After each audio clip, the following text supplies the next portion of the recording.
I do a lot on TikTok when it comes to healthy coping mechanisms, especially for self-harm, anxiety. Those are really the biggest two that you have some of the best coping techniques for. There are some for PTSD, there are some for depression. A lot of those are journaling and finding out the triggers. Anxiety attack and panic attacks are something that are very common. An anxiety attack is we're getting trapped in our brain and we have to ground ourselves, bring us back to reality. And a lot of times therapists don't always share a ton of coping techniques with you. No fault of their own. They're there for other reasons. And so I'm not a doctor. I'm not a counselor. My name is Eric. I deal with PTSD, ADHD, depression, and anxiety. GAD is what I'm diagnosed with, also with MDD. I like to share the coping techniques that I've used. And one of them is anything sour. The sense of taste, especially with me, is very, very powerful. It helps get me out of my brain and into the reality and into the present. It's also the more things that we can find that are small, that are simple and easy, you can get away doing them at work. You can get away doing it at school if you feel it coming on, so that it doesn't make a scene and we don't get embarrassed or people think that we're faking it for attention. I love sour things.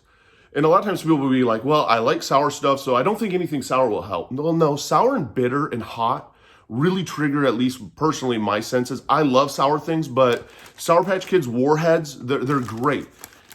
What I end up doing is if I can feel my anxiety coming on or I'm going to be in a social environment, I'll just take a Warhead or I'll take a Sour Patch Kid and I'll keep a couple like in my pocket.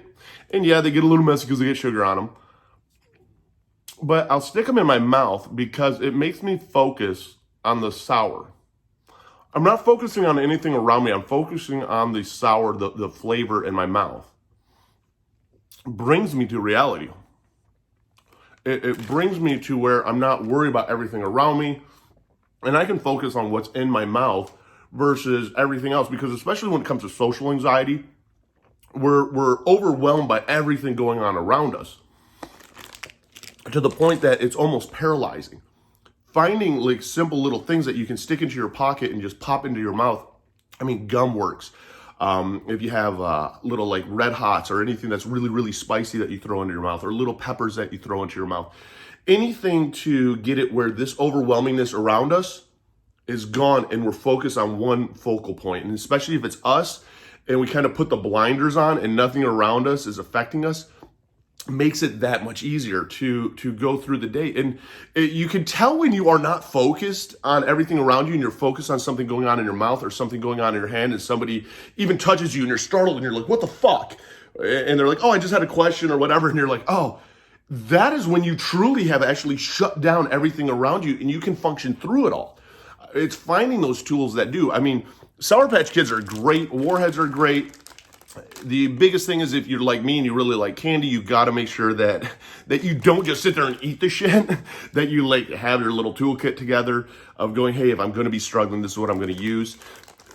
Anything sour and bitter though, I love the flavor of it. It focuses and it hits almost like that pleasure sensory, and it hits the flavor sensory, and I'm focused on it.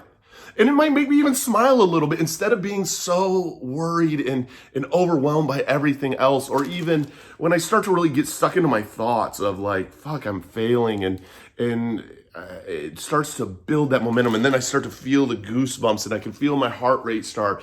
And I get even trapped more in my thoughts. This brings me back to the present. It brings me back into reality. And it brings me a little bit of joy because I like sour stuff. I like bitter stuff.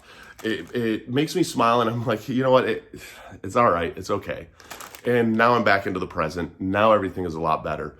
So find what works for you. I mean, it's all trial and error to find what works for you. I'm going to try and share just one tool that I've used every single day at least here for the next while, just so that anybody out there struggling knows that, hey, let me try this. Because again, what works for me might not work for you. It's all trial and error. And once you find what works for you, latch onto it. But don't ever give up, because if one of those stops working, you want to have the backups. You want to have a safety net. You want to have a plethora of tools that when you are fucking struggling, you're like, okay, this one, okay, this one, okay, this one. And it almost brings you comfort when you know that you can fight through it, when you know that, or you're surrounded by tools that are going to help you through what it is that you're going through, especially when it's to our head and to a panic attack or to an anxiety attack. Because at least with me, the physical exertion that it brings out, is exhausting, and it can wear me out to even that day. I'm exhausted for the rest of the day. I feel like I just ran a marathon. I don't need that. I need to be able to function as a human being throughout the rest of the day. This prevents that from happening.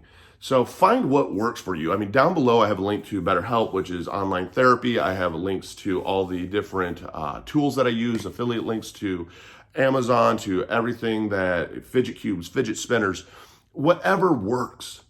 Because we never know what's going to work. And don't ever give up, because you are worth it that much. You're worth that fight. You're worth pushing forward. You're worth finding tools, and you never know. It might be something as simple as Sour Patch Kids, or it might be something as simple as M&Ms. It might be something as simple as glue to stop with the self-harming. It's important, but then also get with a therapist to find out what the root is and what the triggers are. I know what a lot of mine are. Mine are a lot of it's stress driven, a lot of it's worry driven, and some of it probably is never going to go away, and that's okay. That's okay. But you know what? I know how to fight through it. You can too. It's a we thing. It's a us thing. It's a together thing, fighting through every single day. I mean, if you haven't hit that like and subscribe button, hit the like and subscribe button. Comment down below. Remember this, that you're a BAMF, that you're a badass motherfucker, that you made it through 100% of your worst days to make it through 2 today, and that you got this. You're stronger than what's going on up here. And together we can do this. That's why I started a nonprofit. You know, the Patreon link's down there if you want to donate to it. I mean, it's bridging the gap between a crisis hotline and counseling. And together we can change the way that mental health is looked at. And we can find the tools out there to help anybody out struggling. We got this. Hit that like and subscribe button. Let's do this together.